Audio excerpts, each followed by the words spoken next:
The Columbia Broadcasting System presents The Free Company.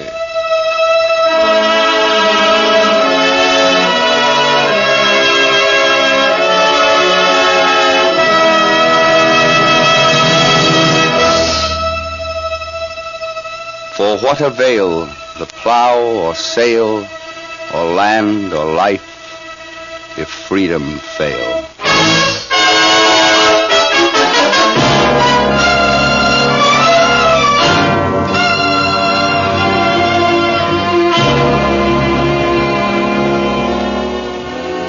Ladies and gentlemen, today CBS is proud to contribute its facilities to a new and important development in radio history, the Free Company.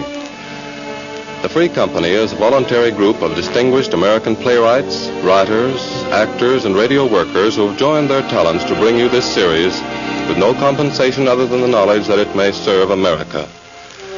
With James Boyd as national chairman, Robert E. Sherwood, chairman of the Writers' Committee, and Burgess Meredith, chairman of the Actors Division, the Free Company will present original radio plays written by its members, Maxwell Anderson, Sherwood Anderson, Stephen Vincent Benet, James Boyd, George M. Cohan, Mark Connelly, Noel Green, Archibald Macleish, Orson Welles, Elmer Rice, William Saroyan, and Robert E. Sherwood, 9 of them Pulitzer Prize winners.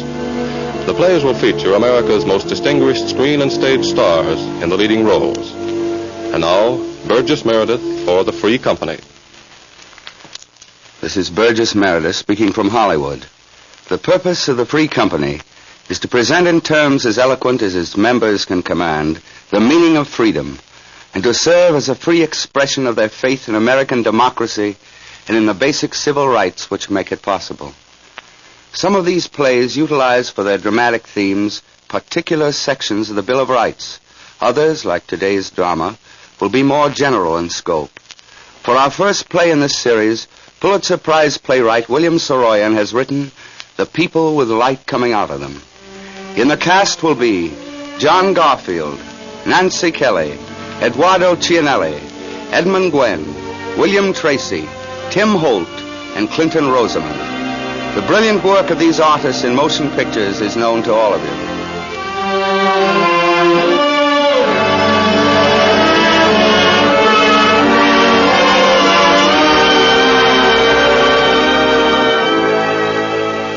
When we asked William Saroyan to join the Free Company, Bill said, Well, sure. I'm fond of freedom, crazy about company. What do I do? Write us a play. Okay, when? Now? Right now? Right now. Good. What do you want this play to be about? About the United States of America. My favorite subject. About why you like America. Why? You might as well ask me why I like to breathe. What do you really want? Well, Bill, tell us something about why you think this country is worth living and fighting for. Give us your reasons in a little play. You have reasons. Oh, millions of them. As many reasons as there are places and people. Take California, for instance, or Texas, or New York. Take San Francisco, or Peoria. Take any place. Rockville Center, Freeport, Merrick, Belmore, Wantagh, Seaford, Massapequa, Amityville, Lindenhurst, and Babylon. Wait a minute. Can't you sort of break that down a little? Sure. We'll make it local. Now, look, we'll take one city block, any place, one American row of houses. Okay, now, there it is. Now, we'll take one American. Anybody. Let's take something like myself so I'll know what I'm talking about. Otherwise, anybody. Instead of being a writer, let's say this fellow's a painter. He looks at things carefully and then paints what he sees in them. Okay, now, there's one street and there's this young painter. He's standing on the corner. What corner? This American corner. Mm-hmm. Now, give me a typewriter and I'll go to work. Sure, here you are. Now, you sit right down. Thanks.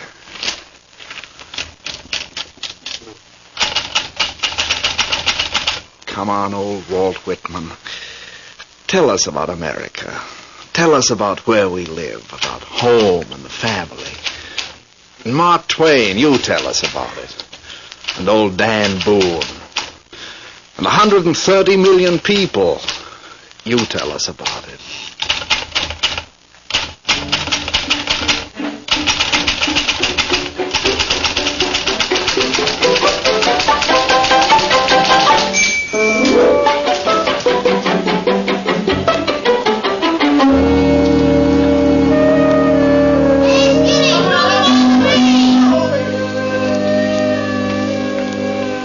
This is a good block.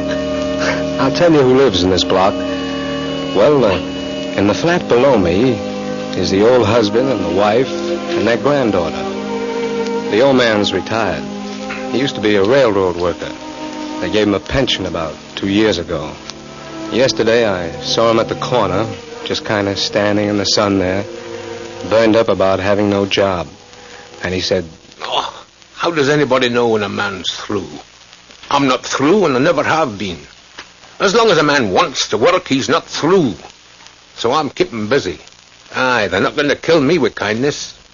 Do you know what I'm doing now, eh? Well, it's the truth. I've got a whole setup in the basement. Aye, last week I made a little table, and this week I'm working on a chair.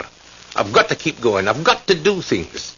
You can hear me hammering down there now, can't you? "Is that you hammering?" Yeah, and how's it sound to you, eh? Young and vigorous? It doesn't sound old. I'll say it doesn't. There's plenty of people around here that can use a table or a chair or one thing or another. And I'm going to go ahead and make these things. And if they can't afford to pay for the lumber, I'll make them a present of it. I like to be making something. I don't like to sit around being an old man. Ever hear me sing while I'm working? Yes, I believe I have. Well, now, how does it sound? Eh? Come on now, tell me the truth. Not bad at all.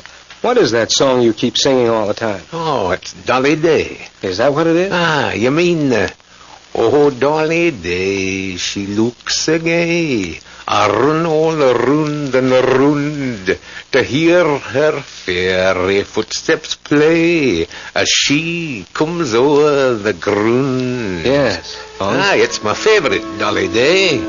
It's my wee wifey's name, Dolly. Well, so long, lad. So long, Pop. I'll be seeing you.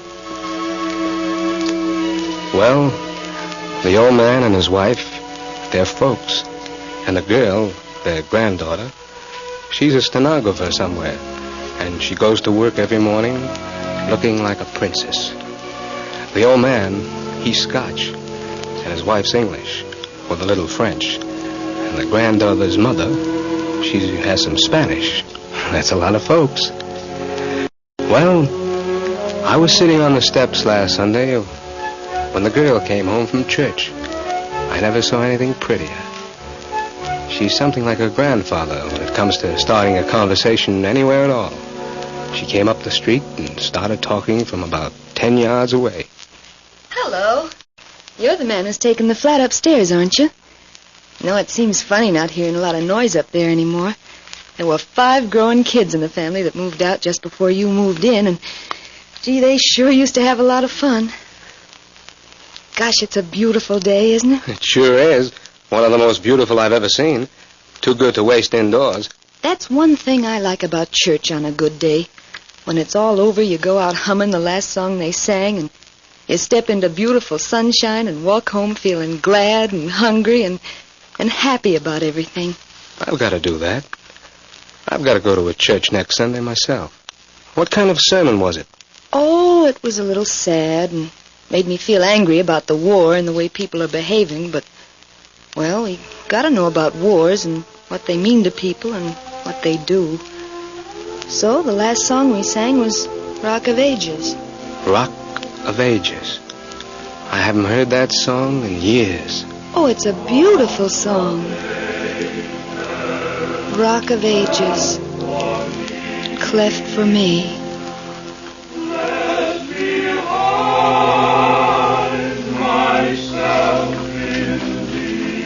It's good for people to feel that something is solid for them to hang on to. People sing songs like that all over the world, I guess.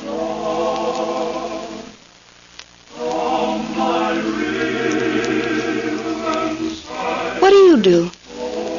Yes, that's exactly how she said it. She's an American. She wanted to know, so she asked. She was sincere, and she was interested. I told her, I'm a painter. Oh, a house painter? Well, I paint houses, too, among other things, but I don't mean that kind of painting. I paint on canvas.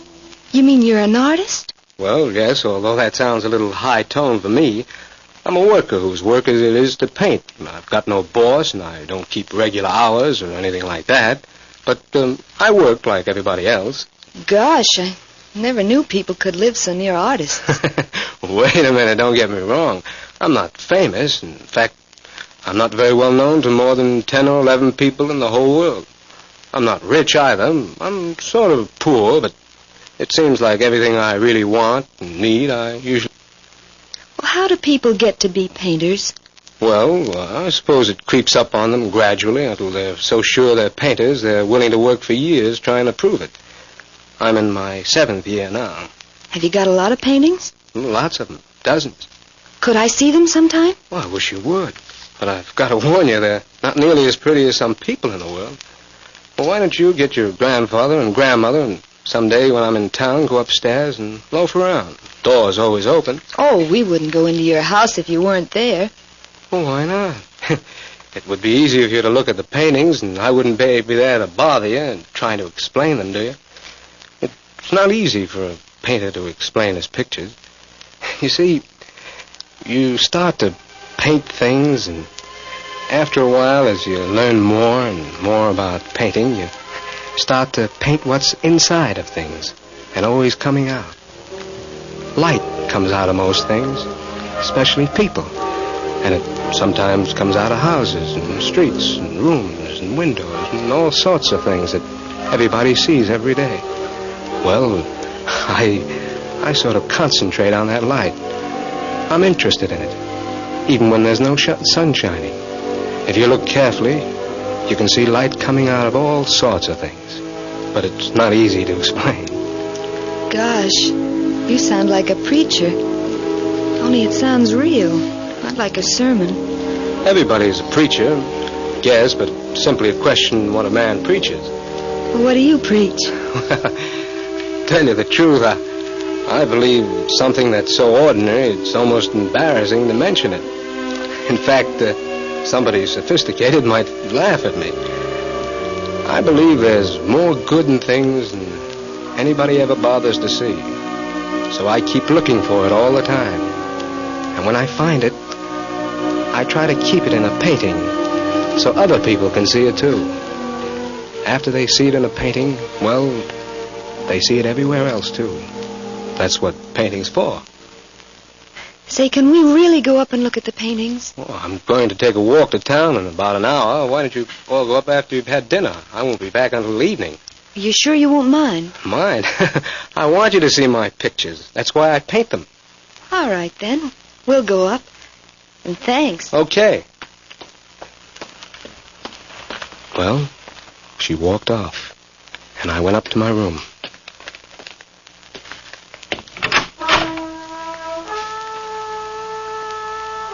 You hear that? That's Michael Ogawa. He lives across the street. He's 16.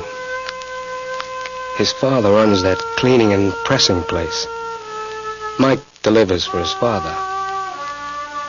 I've been here only 2 weeks, and I know practically everybody in this block. Take Mike, for instance. He came upstairs one afternoon with one of my suits his father had cleaned and pressed. I was working at the time, and it looked as if it was going to be a good picture, so I didn't want to stop working. I hollered, "Come in." The door opened, and somebody said, "I brought your suit." "Okay, bring it up and put it on a chair somewhere." I went right on working. I guess I must have worked at least 40 minutes more before I stopped. The picture wasn't finished, and I didn't feel like doing any more work for a while. Wait till morning and go back to it fresh. Well, I lit a cigarette, inhaled, and yawned, and stretched. Hello, who are you? Mike, Hiya, my name is Jim Smith. pleased to meet you. How long have you been here? Ever since I brought your suit? Oh, I'm sorry. How much is it? Oh, it's all paid for. You paid my father the day you brought it in. Don't you remember? Then why... I wanted to see you make the picture. I never saw a man paint a picture before. Can I look at it? Sure. It's not finished, but you can take a look at what I've got so far. Thanks. That sure is pretty. Do you really mean that? That second house, that's our house, isn't it? But do you live in that house with the green roof? Sure, right over the shop. Way like Del Pa. It sure is pretty. What's your last name, Mike? Akagawa. Bet you know what nationality that is. Well, since it's yours, I'd say it's American. Oh, sure. But when it's my father's, it's Japanese, I guess. He was born in Japan. I was born in that house in the picture. Gee, I never thought I'd see that little house in the picture.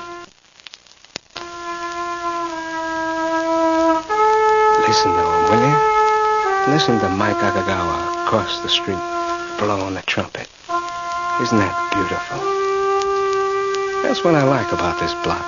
All the wonderful Americans living here, doing their work and raising their families, going to school, trying to learn how to play the trumpet and looking around everywhere for the good things. 3 doors from here is the Areola family. Father, mother, and 7 kids, all under 17. Well, they're a great gang of people. The father works in the wholesale produce market, so he gets up at 3 in the morning to go to work. You know, I sometimes walk around town late at night to see how things are then. And one night, as I was coming home, I ran into Pete Areola on his way to work. Well, it's very quiet at 3 in the morning, and you don't expect a stranger to come up to you and start to talk. But Pete did. Hello. Hello. You are the new fellow in this neighborhood, ain't you? Yes, I am. I've got that flat 3 doors up from your place. Sure, I see you before. What's your name? Jim Smith. My name is Pete Areola. That's a good name, Pete. You're up early, aren't you? I go to work every day at 3 o'clock in the morning. Where have you been? You work nighttime? Oh, in a way. What do you mean? Well, I haven't got any working hours, so I guess they're all working hours. Where do you work? Pete, I'm a painter. I paint pictures. I look around and paint what I see. You, Peter? Artiste? Yeah. I work wholesale produce market. Where's your family? Well, my wife's visiting her folks. She'll be here in a week or so. Lonesome, huh? Oh, little. You got kids? I got 7 kids. 7, that's swell. I got only 2. I got 7. All go to school except 2, the babies. Sometime you lonesome, come over to the house. Have a drink of wine, eat some food, and meet the kids. Thanks, Pete, I will. Jim, your name? Yeah, Jim Smith. All right, Jim, come on over. We have a good time. Okay. So I went over to Pete's the next night and met the family.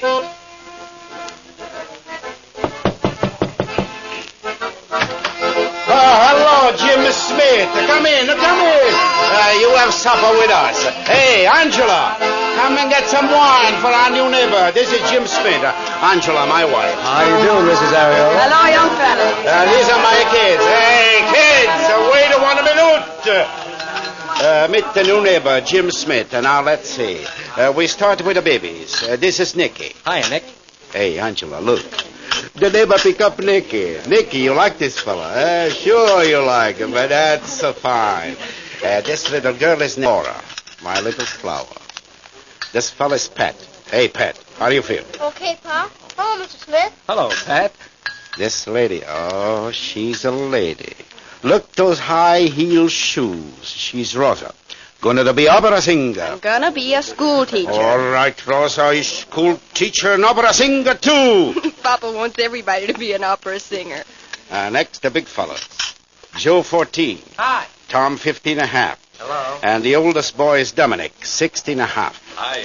There's another one on the way. All right, everybody, this fella, our new neighbor, Jim Smith.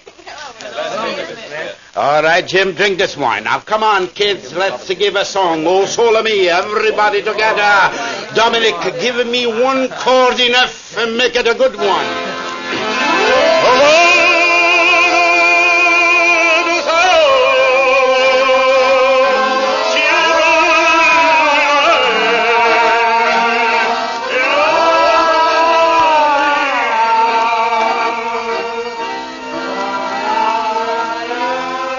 Well, we all sang, and I sang as loud as anybody else.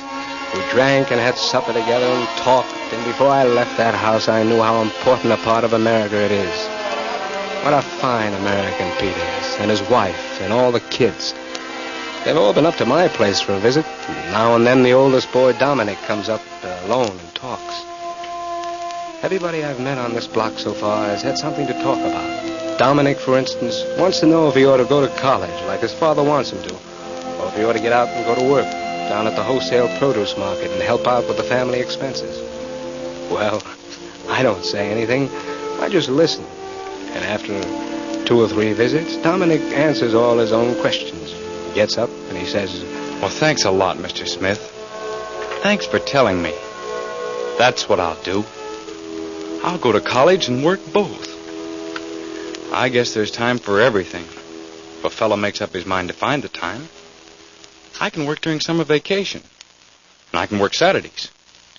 I'd work Sundays, too, but we're Catholics, and Ma'd get sore if I didn't go to church Sunday. Well, I'll be seeing you. Gee, that sure is a swell picture.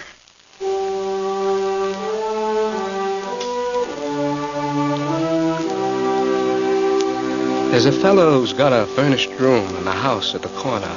He's a doctor at the hospital up the hill. There's a clinic up there, and I drop in once in a while to see the people when they're sick. And that's where I met this fella. Well, the kids love him. They're afraid of the other doctors, but they love Dr. John. John Bailey is his name, but they call him Dr. John. We got to talking, and he came up one afternoon for a drink. I wanted to know why the kids weren't afraid of him. Most people are a little afraid of anybody whose color is a little different from their own, and Bailey's color is the blackest black you ever saw. I asked him about the kids not being afraid of him. Well, maybe it's because kids are people at their best.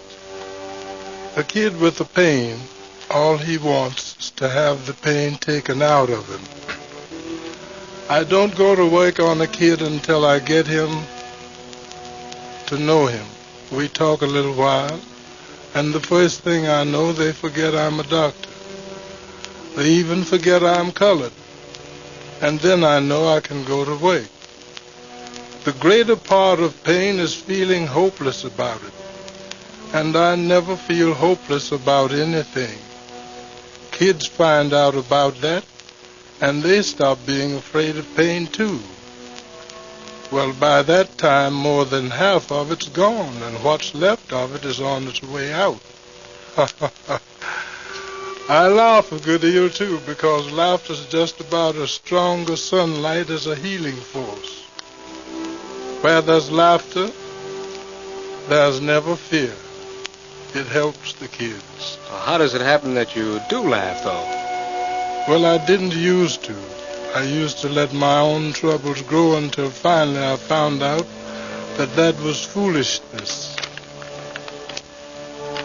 The living are healthy. Life is healthy.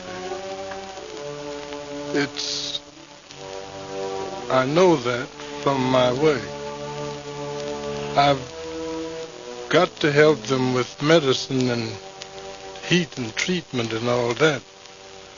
But what really heals them is their own faith.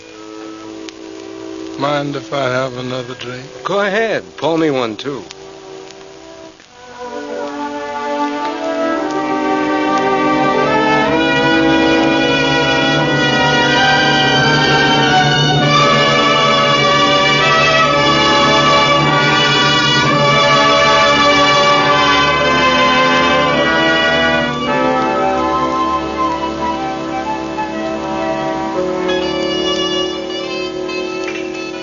All the people in this block are like that, like Bailey and Pete and Michael Kagawa, and the old man and his granddaughter.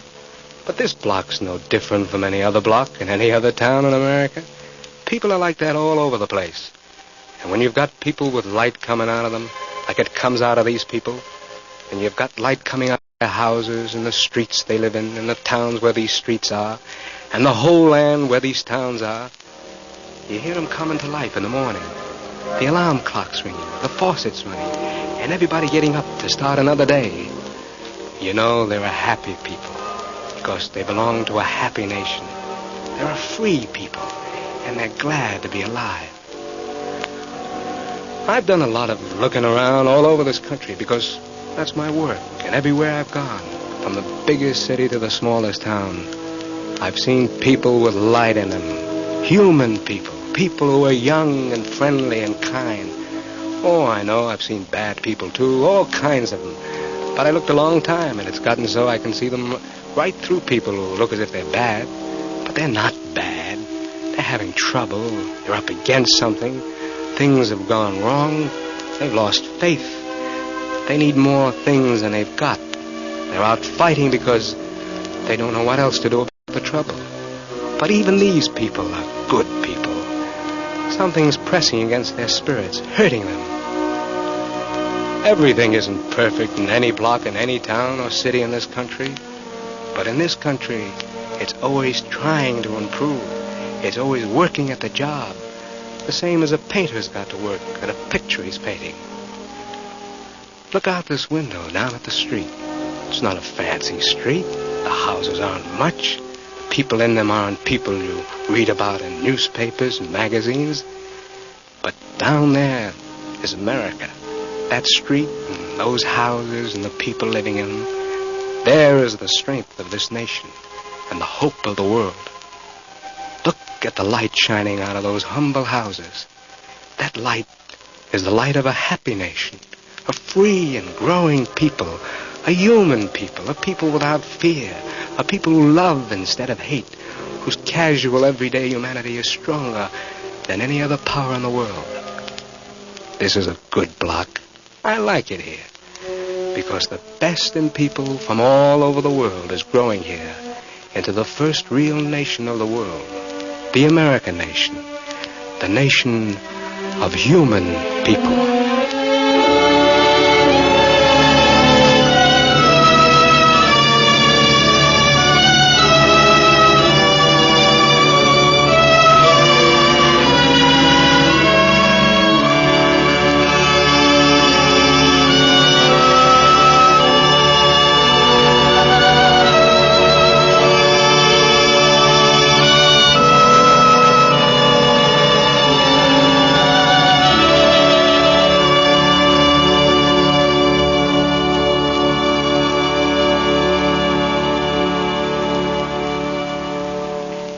Burgess Meredith speaking. Thank you, William Saroyan. In many countries, the light of humanity flickers and dies, snuffed out by faceless men, by men who have no light in themselves and who therefore deny the existence of light anywhere. Our nation was formulated by men who cherish the light that comes from people. The meaning of our freedom is this: not here in our land. Darkness can never win. Let us resolve again, in the face of threatening shadows, that government of the people, by the people, and for the people shall not perish from the earth.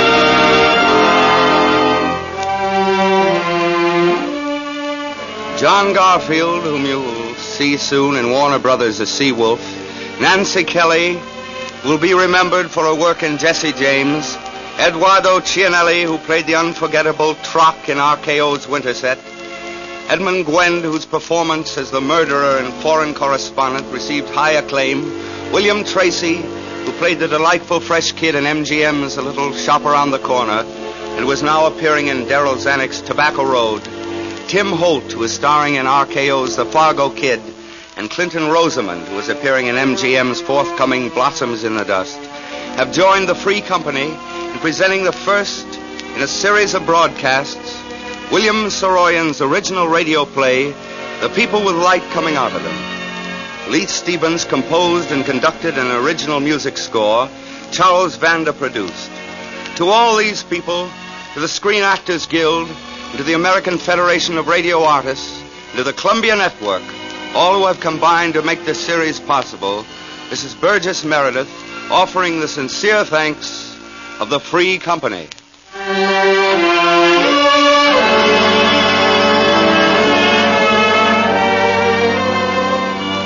All those who enjoyed Mr. Saroyan's play, The People with Light Coming Out of Them, will be glad to know that a complete copy of the broadcast in printed form has been made available for distribution to all our listeners. For 10 cents, the actual cost of printing and mailing, you will receive your own copy by writing to the Free Company in care of the station to which you are now listening. Copies of subsequent broadcasts during this entire series of productions by the Free Company will also be made available each week.